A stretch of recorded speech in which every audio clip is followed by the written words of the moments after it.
New vid. Hi folks. Hi folks. With Tassus today, your pushback channel, and thank you for joining this audio live stream. Please listen to this presentation as you would a radio broadcast. I'm getting another coffee. Must be all that coffee I have in the morning. Please listen to this presentation as you would a radio broadcast. In this essay, I'd like to talk about the electronic area of electronic entertainment, movies, TV shows, adverts, you name it. In terms of the institution of the media and so on, the globalists have had almost total control of this for, well over 10 years and probably closer to 20 years. Everything we see, every movie, every TV program, every advert, every piece of news is really a globalist propaganda delivery system. Now that control has been so total that they live in this bubble. These people that push it and declare it as wonderful entertainment or high quality, what a stunning movie and this sort of thing, when really it's nothing but what them to do it is indicated by the amount of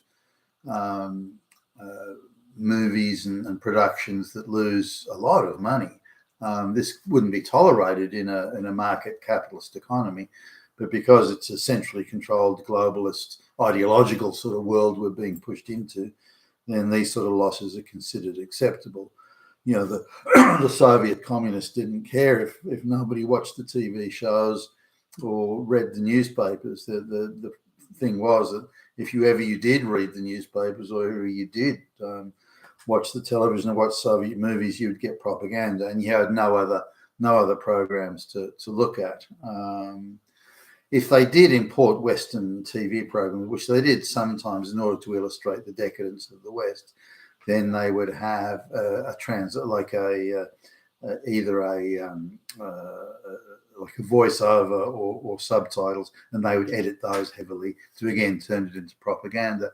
But one of the biggest media outlets in Australia has got their top 10 productions, which include sort of a mix of movies and so on, and they will only give the big seal of approval to the more woke propaganda the movie pushes, the more it will gain their seal of approval.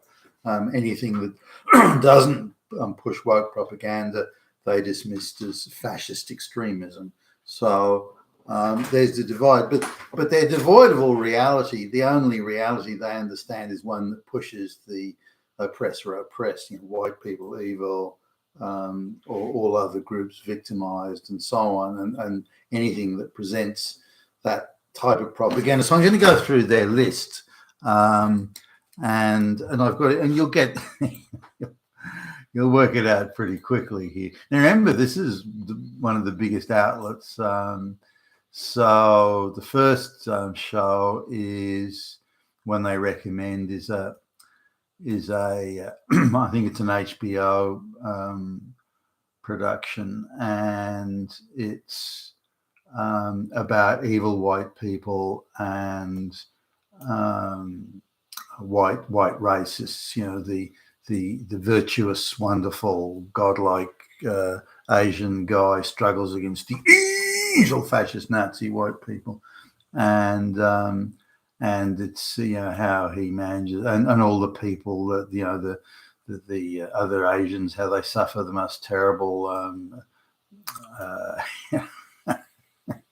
racism and so on. Now all this invented, it only exists.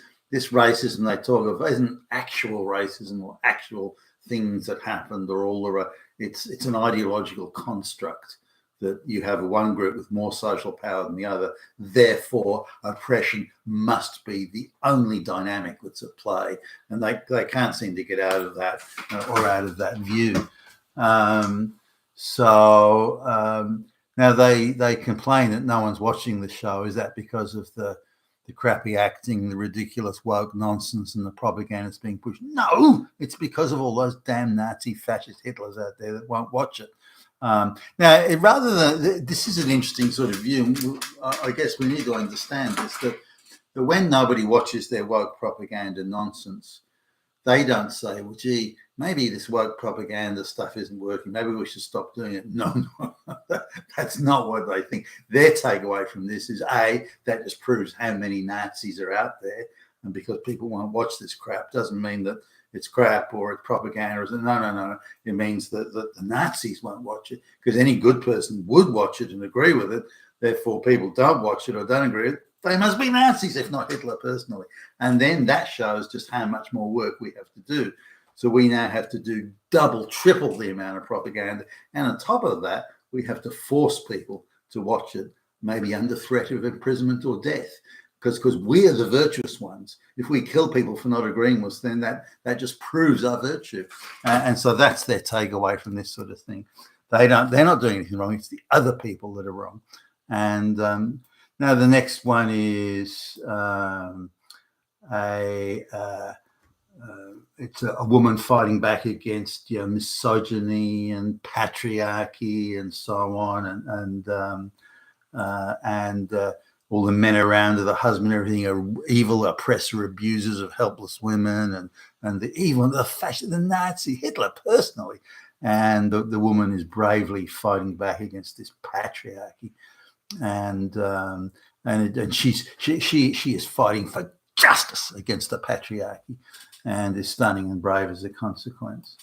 The next one is one where stunning boss woman with homosexual juvenile, so it's pushing LGBTQ themes as well as feminism here, and also how the power of women is stolen by the evil patriarchy. So we're back on that one again. The next one is a cop show, and or part cop show. There's a journalist who's a hard-hitting journalist here, and she's out to expose the truth. The truth is there are Nazis everywhere, if not Hitler personally, and there's a patriarchy and racism and fascism, and so that's the truth. There can be no other truth, and so and then surrounded by evil white men. Only white men can be bad now.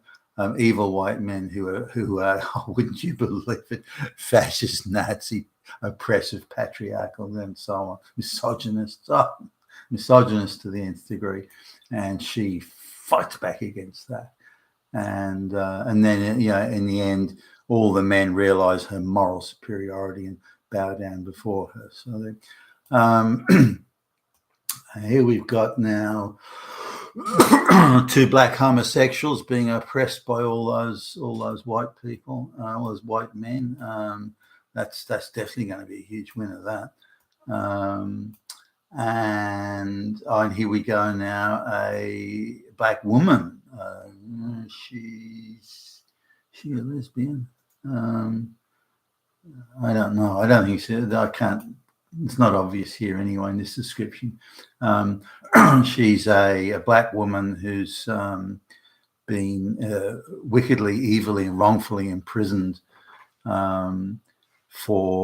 It concedes that she's committed crimes like car stealing and this and that and so on, but that's only because she's a gutsy chick. And these evil white oppressor Nazi fascists put her in prison for things like theft and so on. This is terrible. That again proves how oppressive and racist the regime is. And she escapes. She fights back against the white patriarchy. Stunning and brave black chick.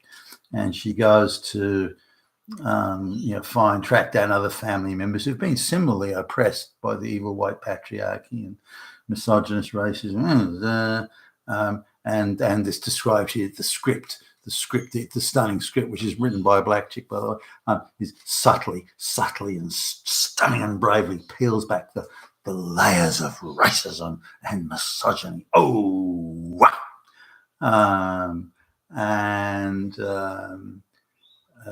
This is and the one woman who comes from she was taken in by some missionaries. They don't say why. Now the missionaries would only the missionary school thing stopped a long time ago, so they're just using this going back in time to try and bring out. but the missionaries would only step in if the children were abandoned. And so the idea that the missionaries were part of the evil white patriarchy, Nazi, is pushing it a bit. But then they say, well, these white people, they just stole our whole country from us. So, the evil white people, they stole our country and they did it to the fucking Nazis. So that's another brilliant piece of propaganda that thoroughly and comprehensively misrepresents reality and rewrites it to be consistent with hysterical ideology. So this is the next one is this one's been getting quite a bit of publicity actually, and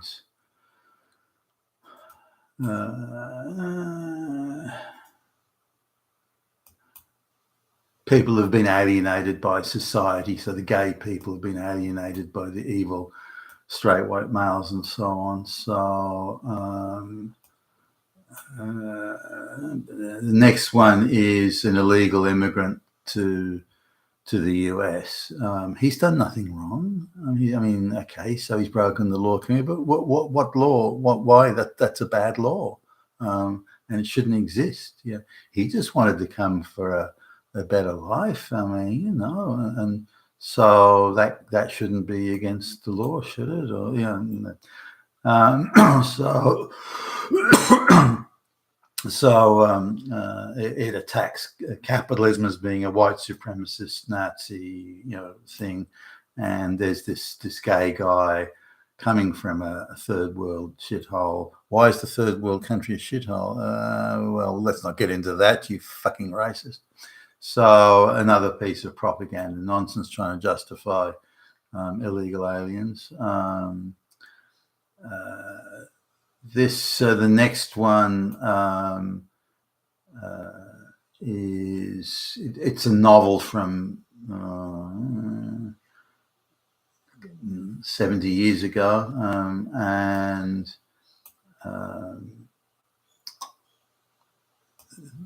this one is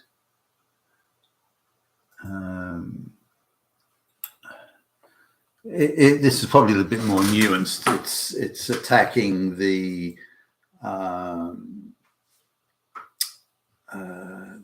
in Asia. It's attacking the patriarchy in an Asian society. In effect, that's the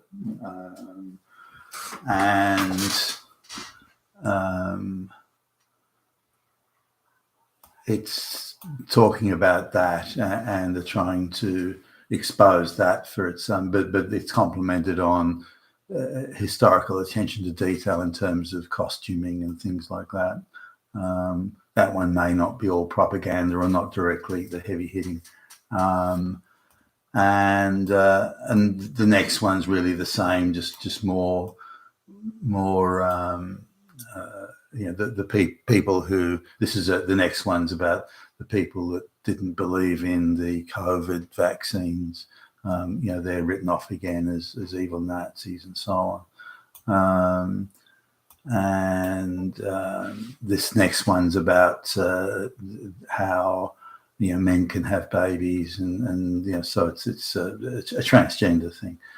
And the next one is how wonderful it is to have a black homosexual guy play Doctor Who, and the program has never been better, and it's like, wow, it is so good. And so that's the thing. Now, so there isn't one in there. There's one that's maybe soft propaganda, but there's 9 just full-on propaganda things. But again, it's presented as, okay, no one's watching these shows and viewership's well down or this or that. And they're talking about it saying, well, wow, we, until recently, we control the entire propaganda edifice, entertainment propaganda edifice. Now that control is slipping. And it's just because of Nazis, and we're trying to exhort more people to watch this propaganda, so our influence can remain. It's rather sad, actually, that they believe they're entitled to have this propaganda machine and have complete control of it. But there you go. You've been with Tacitus today, your Pushback channel, and thank you for listening.